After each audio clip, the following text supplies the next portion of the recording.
Okay, so here is our next piece, which is from Kiki Smith, Lying with the Wolf, and it dates from 2001. It is ink and pencil on paper, but this paper is huge. It's 7 feet by 6 feet. Before we talk about the piece, we're going to talk about the artist. Kiki Smith is an American artist who was born in Germany in 1954, which would put her at about age 64 today. She moved when she was one to New Jersey, and her father was a minimalist artist known for his large polyhedron based structures.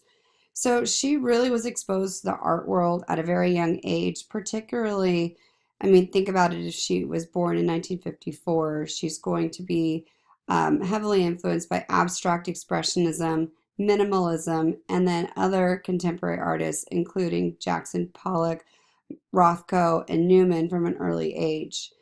But most of Smith's work revolves around the human body and individual identity. She really explores the fragility and resilience of life, the permeability of the human skin, and really narratives through a variety of media.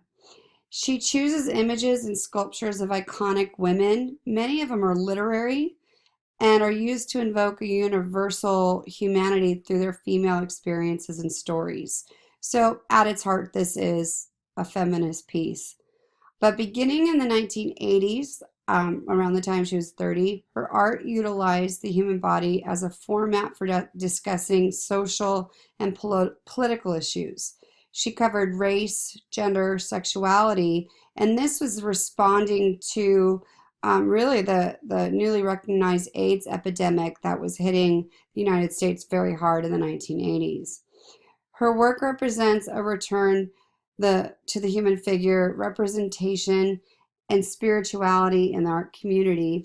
These are themes that were neglected or even frowned upon during, the high period of what's quote unquote modern in painting.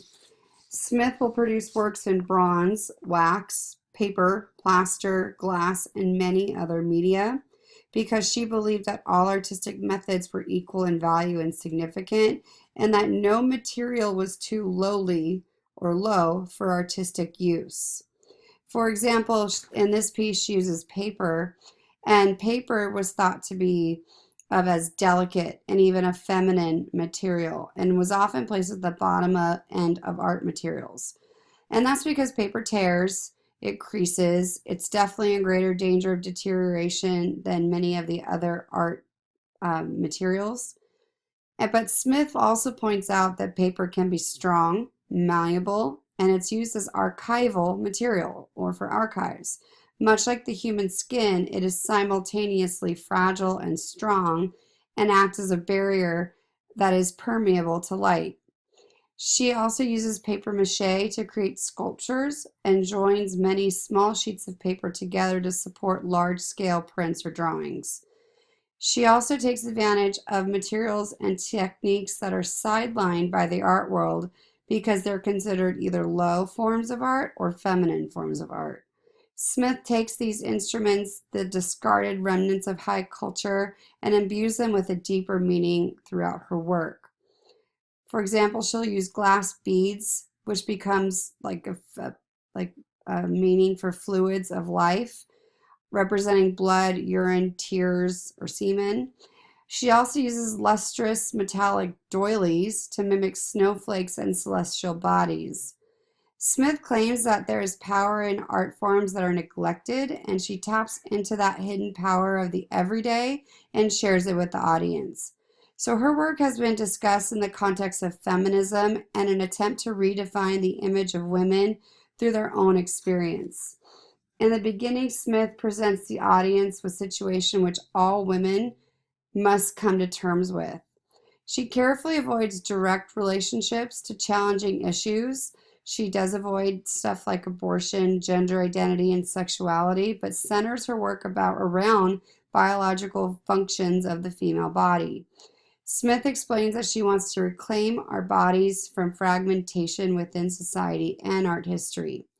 Her artwork reflects a feminine point of view, and the majority of her creations depict women and events specific to women, such as menstruation and pregnancy. She says she wants to show that the experience of being a woman is a universal human experience. The recurrent subject matter of Smith's work has been the body as a receptacle for knowledge, belief, and storytelling. In the 1980s, Smith literally turns the figurative tradition in sculpture inside out by creating objects and drawings based on organs, cellular forms, and the nervous system. This body of work evolved to incorporate animals and domestic objects and narratives from classic mythology and folk tales. Life and death and resurrection are thematic signposts for many of Smith's installations and sculptures.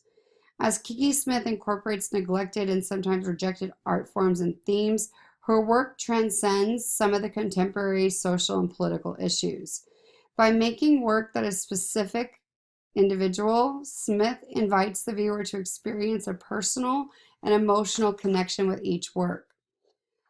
She uses in other pieces iconic figures like the Virgin Mary and makes them human and everyday people, including herself in some of her pieces to fill more of the universal narratives. She takes the ordinary and the commonplace materials and transforms them into mystical and symbolic representations of everyday life. Okay, so now let's talk about this piece. With Lying with the Wolf is presenting to the viewer with an unknown woman.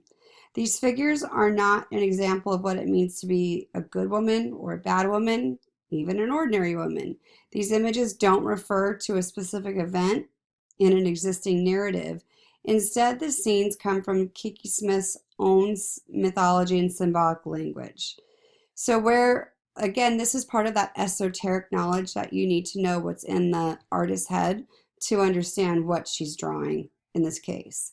So for this one, the woman is modeled after Saint Genevieve, the patron saint of Paris, who persuaded the Parisians to remain in their homes and pray in order to protect themselves from the army of Attila the Hun in 451 CE. The prayers of Paris were answered. Attila and his men were diverted and attacked the city of Orleans instead. So Saint Genevieve is herself associated with also Saint Francis of Assisi because of her close relationship with animals and her ability in particular to domesticate wolves. Kiki Smith here recalls seeing a portrait of Saint Genevieve whose purity and gentleness caused both wolf and lamb to lay down in peace. She did have a friend named Genevieve who was the model for the woman, but it's not based on that woman. It's also can be a take on Little Red Riding Hood folktale. The combination of a woman and wolf is a frequent occurrence in Smith's artwork, and this repetition starts to build a history for these two figures. For this one, it's suggested by some critics that Smith is reinterpreting the tale of Red Riding Hood as he pairs the most frequently the characters from this tale together. Another interpretation of this piece is about, like, some people see this as a deeply feminist piece where women have to deal with predators, being the wolf. And in this case, it's a woman who's not afraid of the predator. And so it's a very interesting piece because for most women, most girls and women, we have most of our lives been taught to always protect ourselves from harm, whether it's physical, sexual, or even mental harm. And so this is really trying to turn that on its head and saying that women shouldn't have to, walk to their cars with their keys in their hands, getting ready to stab an attacker, or that it's not their fault if they're attacked. This is trying to show that women can live in peace and not be afraid of her, of anyone trying to attack her. And so it kind of turns that idea on its head with her embracing a wolf in this very large paper drawing